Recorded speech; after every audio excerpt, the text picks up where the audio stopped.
வணக்கம் தோழர். வணக்கம். இந்தியா முழுவதும் பல மாநிலங்களில் மெட்ரோ ரயில் பணிகள் முக்கியமான தலைநகரங்களில் நடந்து கொண்டிருக்கிறது. எல்லா பணிகளுக்கும் ஒன்றிய அரசு தனது பங்காக இருக்கக்கூடிய தொகையை கொடுத்திருக்கிறது. ஆனால் தமிழ்நாட்டுக்கு சேர வேண்டிய தொகையை மட்டும் கடந்த 2 நிதியாண்டுகளில் கொடுக்கவில்லை, இனிமேலும் கொடுக்க முடியாது அப்படிங்கிறது மாதிரி தோகன் சாஹு அப்படிங்கிற இணையமைச்சர் பேசியிருக்கிறார். இதை பற்றி உங்களுடைய கருத்து என்ன தோழர்? அவங்க பிரிச்சுட்டாங்க. பாஜகவுக்கு ஆதரவான மாநில கட்சிகள், எதிரான கட்சிகள்னு 2ஆக பிரிச்சுட்டாங்க. அந்த மாதிரி பார்க்கும்போது ஆந்திராவுக்கு அமராவதிக்கு ஒரு 16,000 கோடி கொடுத்தாங்க. நிதிஷ் குமாருக்கு கொடுத்தாங்க. அப்புறம் சிராக் பாஸ்வானை நட்பெல்லாம் பார்த்தாங்க. அங்கே ஒரு 59,000 60,000 கோடி ரூபா பீகார் கொடுத்தாங்க. அதனில துண்டாக பழைய இது கொடுத்தாங்க. தெரிஞ்சது ஒன்று, தெரியாத பாதி. அதனால் அவங்க சைலண்ட் ஆகிட்டாங்க. அவங்க எனக்கு சபாநாயகர் வேணும்னு கேட்டானுங்க. அப்புறம் ஹெச்ஆர்டியில் வேணும்னாங்க. பல இதில் டிஃபென்ஸ் வேணும்னு கேட்டாங்க. எதுவுமே ஹோம் கேட்டாங்க. ஒன்றுமே இல்லை. அப்படியே ஸ்டேட்டஸ்க்கோ அவங்க மெயின்டைன் பண்ணிக்கிட்டு உனக்கு பணம் என்ன வேணுமோன்னு அவங்க கொடுத்துட்டாங்க. அவங்க சைலண்ட் ஆகிட்டாங்க. இப்போ அதை வச்சு தான் என்ன பண்ணாங்க, ஹிஜாப்னு ஒன்று கிளப்புனாங்க. மகாராஷ்டிராவில் ஒரு ப்ரைவேட்டு காலேஜில் பெண்கள் ஹிஜாப் அணிஞ்சு வரக்கூடாது, அது மத துவேஷத்தை ஏற்படுத்துது அப்படின்னதும் அங்கேருந்து அப்பீல் ஆகி சுப்ரீம் கோர்ட்டு போனதும் கேட்டாங்க. சரி, திலகு வச்சு பொட்டு வச்செல்லாம் சிண்டு வச்சுக்கிட்டு மற்ற இதெல்லாம் போட்டுட்டு வர்றாங்க மாணவர்கள் வர்றாங்களே, அப்போ இந்து இண்டெக்ஸுன்னு அது வித்தியாசம் இல்லையா, அப்போ அதை நீக்கிறதுக்கு சொல்லுவீங்களா அப்படின்னு கேட்டதும் அது அப்படியே இருக்குது, முடிஞ்சு போச்சு. இப்போ என்ன நினைக்கிறேன் அப்படின்னா, அவங்க இவங்களை மகாராஷ்டிராவில் பிடிக்க வேண்டியிருக்கு. தேர்தல் வருது. அங்கே 48 கிட்டத்தட்ட 30 போல் அவங்க வந்துவிட்டாங்க. அவர் தாக்கரே வந்துட்டார், உத்தவ் தாக்கரே. இப்போ என்ன நினைக்கிறாங்க, தமிழ்நாடு சித்தாந்த ரீதியில் டயமெட்ரிக் ஆப்போசிட். அங்கெல்லாம் இருந்தாலும் கூட அவங்க இந்துத்துவா சிவசேனா ஏற்றுக்கிட்டவங்க. அவங்க இந்துத்துவாவில் சில இதை தவிர அரசியல் ரீதியில் ஏற்றுக்காத மத ரீதியில் இருந்தாங்க. இங்கே மத ரீதியிலையும் அரசியல் ரீதியில் எல்லாத்துலேயுமே இருந்து 40க்கு 40 தமிழ்நாடு எடுத்துருச்சு. அப்போ ஒட்டு மொத்தமாக நம்மளை ரிஜெக்ட் பண்ணவங்களுக்கு ஃபினான்ஷியல் ப்ராப்ளம் கொடுக்கணும் அப்படின்னு யுனெஸ்கோவிலே ஒன்று உண்டு. எப்படின்னா, பணம் ஒதுக்கும் போது அங்கே பணம் யார் ஒதுக்குன்னா 2 இருக்குது. உலக நிதி நிலையம், அதாவது IMFன்னு ஒன்று, பேங்க் IBRD, வேர்ல்டு பேங்குன்னு. அவங்க எல்லாருக்கும் என்ன பண்ணுவாங்கன்னா, தனியாருக்கு பணம் கொடுப்பாங்க.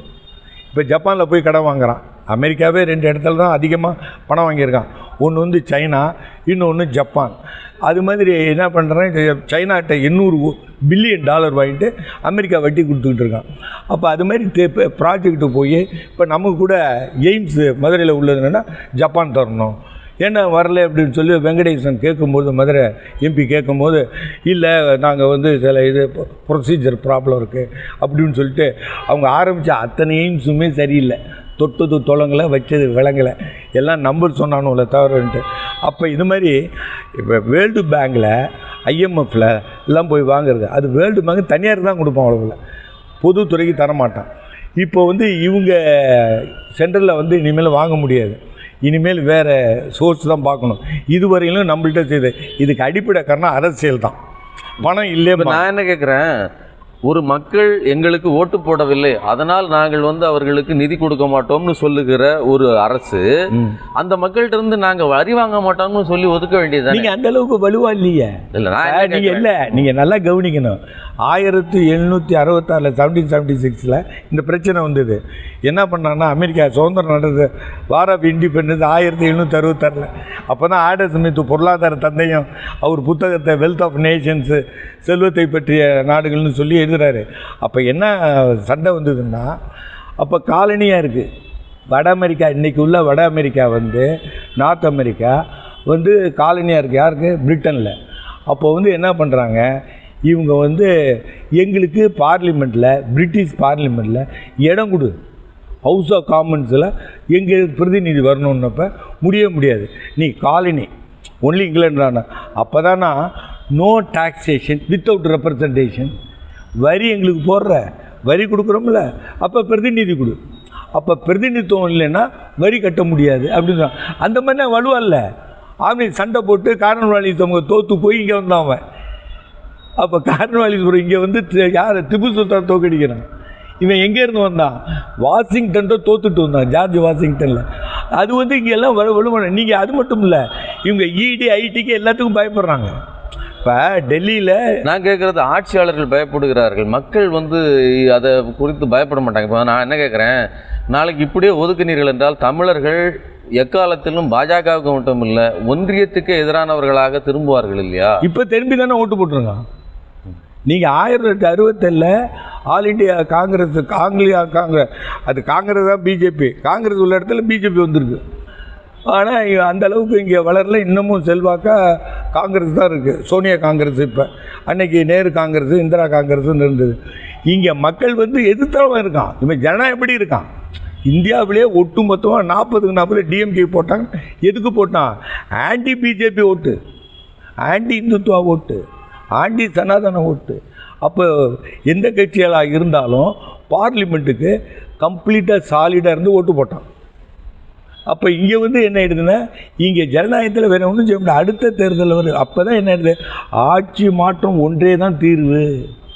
அப்போ ஒன்றும் இல்லை. இப்போ ராகுல் காந்தி வந்தார் மையத்தில். இப்போ 1999 வாஜ்பாய் இருக்கும்போது கலைஞரை கூட்டணி வச்சு டிஆர் பாலு போன்றவர்கள்லாம், முரசில் மாறன் போன்றவர்கள்லாம் போய் இருக்கும்போது நிறையா டைட்டில் பார்க் வந்தது. அதனால் இந்த இதில் வந்து என்ன சொல்லிட்டாங்க, ஒன்றும் பணம் இல்லை எங்களுக்கு, இதை விட முக்கியமானது. அவங்க ஒன்று என்ன பண்ணுறாங்கன்னா, போன வெள்ள நிவாரணத்துக்கு 4000 கோடி கொடுத்தோம்ல, அது கணக்கு கொடுங்க, அதை இதை விடுங்க. இப்போ கேரளாவில் நடந்ததுங்கிறது உலகமே பார்க்கின்ற ஒரு ட்ராஜடி. இதில் நீங்கள் ஒன்று கவனிங்க, முதல்ல அங்கேயே ஏமாத்தினாங்கன்னு. 2020 இதே ஜூலை 6 ஒரு 70 பேர் மண் சரிவில் இறந்துட்டாங்க. கேரளா கவர்மெண்ட்டு 3.5 கோடி ரூபா இருந்தால் ஆளுக்கு 5 லட்சம் கொடுத்தது. அப்போ மைய அரசு என்ன சொன்னாங்க, நாங்கள் வந்து 2020 நாங்கள் 2 லட்சம் தரோம். கொடுக்கல என்ன வரணும். இப்போ அதை விட நமக்கு வந்து என்னென்னா போனால் போட்டுமே என்ன, இப்போ டிரான்ஸ்போர்ட்டு தானே. இப்போ சர்வீஸ் செக்டாருங்கிறது கம்யூனிகேஷன் அண்டு டிரான்ஸ்போர்ட்டேஷன் தான். அது அதாவது இது தமிழ்நாட்டுக்கு இருக்கிற பிரச்சனை மட்டுமில்லை, கேரளாவையும் இதே ஓரவஞ்சனையோடு தான். ஆமாம், இந்தியா ஃபுல்லாகவே. இப்போ மகாராஷ்டிரா, நீங்கள் பெங்காலில் அப்படி தான் இருக்குது. ஒரிசாவை ஏற்றுக்கிட்டாங்க. இவங்க கொடுக்கறதுன்னா தனக்கு ஆதரவானது, அதாவது பிஜேபி ஆளுகின்ற மாநிலங்களுக்கும் தன்னை ஆதிக்க எதிர்கட்சியாக இருக்கின்ற இப்போ நாயுடுக்கோ அல்லது நிதிஷுக்கோ அல்லது சேரோ இவங்களுக்கு கொடுக்குறாங்க. இப்போ வந்து அவங்க வந்து முதல்ல சொன்னாங்க எங்களை வந்து ஸ்பெஷல் ஸ்டேட்டஸ்ன்னு, சொல்லாமலே கொடுத்துட்டாங்க ஸ்பெஷல் ஸ்டேட்டஸ். இப்போ வந்து என்னென்னா இவங்களுக்கு கொடுக்கறது பிரயோஜனம் இல்லை. ஏன்னா இப்போ அவங்களுக்கு 72 சீட்டு வந்தால் தான் 2/3 மெஜாரிட்டின்னு இருந்தப்ப இப்போ 73. இப்போ சிராக் பஸ்வானு, நிதிஷு, நாயுடு கொடுத்துட்டாங்க. அப்போ நீங்கள் சொல்கிற மாதிரின்னா இந்த எதிர் மாநிலங்களை எல்லாம் ஒப்பீட்டளவில் பாஜக அடுத்த தேர்தலிலும் தங்களுக்கு ஆதரவான மாநிலங்கள் தங்களுக்கு வாய்ப்பு கிடைக்கும் நம்பவே இல்லை. இவங்க வந்து நம்பவே இல்லை. அதாவது கேரளா, தமிழ்நாடு, வங்காளம். நீங்கள் தேர்தல் இருந்தாலும் இல்லைன்னாலும் சித்தாந்த ரீதியில் எதிர்ப்பு தானே. இப்போ உதயநிதி என்ன பேசிட்டார் வந்து இது ஒழிக்கப்பட வேண்டும், கொசு மாதிரி அழிக்கப்பட வேண்டும். சனாதனம் பேசினா அவங்க டைரெக்டாக அவங்கள எடுத்துக்கிறாங்கல்ல. தன்னுடைய பிலாசபி, தன்னுடைய சித்தாந்தம் எதுக்குறாங்க, வேறு எந்த இதுலேயும் பேசலையே. அப்படிங்கும் போது அவங்க என்ன நினைக்கிறாங்க, இது எதிர்கட்சி இல்லை எதிரின்னே நினைக்கிறேன். அப்போ இதுக்கு ஆல்டர்னேட்டிவாக என்ன பண்ணணும், அகில இந்தியாவில் லெஃப்ட் இருக்குது, லெஃப்ட்டு மற்ற மாநிலங்களில் கேரளா தான் இருக்குது, கேரளாவுக்கும் கொடுக்கல. இதே மாதிரி தான் இருக்குது. அவ்வளோ நடக்கிற ஒரு இதில் இப்போ என்ன இவங்க கேட்கணுன்னா, கேஸ் வந்து சுப்ரீம் கோர்ட்டில் இருக்குது. பிரைம் மினிஸ்டர் கேர் ஃபண்ட் இருக்குல்ல, அது பேரிடருக்காக உள்ளது தான். அது என்ன ஆடிட்டே கூடாதுன்ற கம்முன்னு இருக்கிறாங்களே. இப்போ தானே எலக்ட்ரல் பாண்ட்ஸ் எல்லாம் எக்ஸ்போஸ் ஆகி எல்லாமே வந்து இப்போ தானே சுப்ரீம் கோர்ட்டும் மற்ற கோர்ட்டெல்லாம் இந்த துணிச்சலாக இவங்களுக்கு மெஜாரிட்டி இல்லை, இது மைனாரிட்டி கவர்மெண்ட்டுன்னு தான் தீர்ப்பு இப்போ மக்களுக்கு எதிர்கட்சி சாதகமாக கொஞ்சம் கொஞ்சமாக வர ஆரம்பிச்சிருக்கு. அதனால இவர்களுடைய ஆட்டம் அடங்கிய மாதிரி இல்லையே. இல்லை, அது மட்டும் இல்லை, அதிகரிச்சிருக்கு. நீங்கள் நல்லா கவனிக்கணும். இப்போ என்ன தெரியுமா, கன்சல்டேட் பண்ணிட்டாங்க. முன்பு இருந்தவங்களுக்கு அத்தனை பேருக்கும் பதவி கொடுத்துட்டு இப்போ என்ன நினைக்கிறான், நம்ம ஓட்டெடுப்பு விட்டால் வந்துடலாம். ஒரு எடுப்பு என்ன தெரியுமா, முந்திக்கு இப்போ இந்த ஜாயிண்ட் பார்லிமெண்ட்ரி கமிட்டின்னு சொன்னோம்ல, கூட்டுக்குழு, இதுக்கிட்ட பில்லை அனுப்பவே மாட்டாங்க. அது ஒரு வெற்றி. இப்போ இப்போ என்ன பண்ணிட்டாங்க, எல்லாரும் சத்தம் போட்டு எல்லாம் பேசி வக்ஃபோட்டை சொன்னதும் சர்வ கட்சியில் உள்ளவங்க கூட்டுக்குழு விட்டால் கொடுத்துட்டான். அதனால் இது ஈஸியாக பாஸ் பண்ண, இங்கேயே பாஸ் பண்ண முடியாது. மீதி மணி பில்லுன்னு கொண்டு வந்து பாஸ் பண்ணி மேலே இல்லாமல் இங்கேயே, ஏன்னா மேலே போக வேண்டியதில்லை, மேலே கொண்டு வந்து வெற்றி அடைஞ்சிடும். அதெல்லாம் இப்போ என்ன விட்டு இம்ப்ரூவ்மெண்ட் இருக்குது, நம்ம நம்பிக்கையை விட முடியாது. ஆனால் இது கன்சல்டேட் பண்ணணும். நான் முதல்லையே நான் என்ன நினைப்பேன்னா 2024 இந்திய கூட்டணி ஆட்சியை பிடித்திருக்க வேண்டும். இவர்கள் சரியாக இப்போ தான் வந்துட்டுருக்கு. அப்போவே அமைந்திருந்தால் பிஜேபி போயிருக்கும். அதனால் என்ன ஆயிடுச்சு, இப்போ அடுத்த தேர்தலுக்கு தகுந்தபடி அவங்க கன்சல்டேட் பண்ணிகிட்டு இருக்காங்க பிஜேபி. ஸோ இந்த மாதிரியான பிரச்சனைகளுக்கெல்லாம் ஒரே தீர்வு, அதாவது வயநாட்டில் நடந்த மிகப்பெரிய பேரிடருக்கு பணம் ஒதுக்காமலும், தமிழ்நாட்டின் மெட்ரோ ரயில் திட்டங்களுக்கு பணம் கொடுக்காமலும், வங்கதேசத்தின் உள் கட்டமைப்பு வசதிகளுக்கு பணம் ஒதுக்காமலும் ஒதுக்குவதென்பது எதிர்க்கட்சிகளை எதிரி கட்சிகளாக பாவிக்கிற பாஜகவின் போக்குன்னு சொல்கிறீங்க. பாஜக என்கிற கட்சி தொடை தெரியப்படாத வரை சரியான டிஸ்ட்ரிபியூஷன் ஃபண்டில் நடக்காதுன்னு சொல்கிறீங்க. உனக்கு இறுதியாக ஒன்று நான் சொல்ல விரும்புகிறேன். பதவியில் இருந்தால் இல்லைனாலும் கடுமையாக போராடாமல் எதையும் சாதிக்க முடியாது. நீங்கள் வெற்றி பெற்றால், ஆட்சிக்கு வந்தால் சாதிக்க முடியும் என்பது இனிமேல் நினைக்க முடியாது. ஆனால் பிஜேபிக்கு அது உள்ளது. பிஜேபியினுடைய ஆர்எஸ்னுடைய இது என்ன, அது அண்ணா சொன்ன தோளில் போட்ட துண்டு அப்படி என்பது போல் இவங்க என்னென்ன இதுன்னா, நீங்கள் துணிச்சலாக அவர்கள் மாநில அரசு போராடி ஆட்சி விட்டு போனாலும் சரி இருந்தாலும் சரி அப்படின்னு போராடாமல் இதுக்கு தீர்வு. எதிர்க்கட்சிகள் தொடர்ந்து ஒரு போர்க்குணத்தோடு இயங்கிக் கொண்டே இருந்தால் வெற்றியை அடையலாம்னு சொல்கிறீங்க. ரொம்ப நன்றி. நன்றி.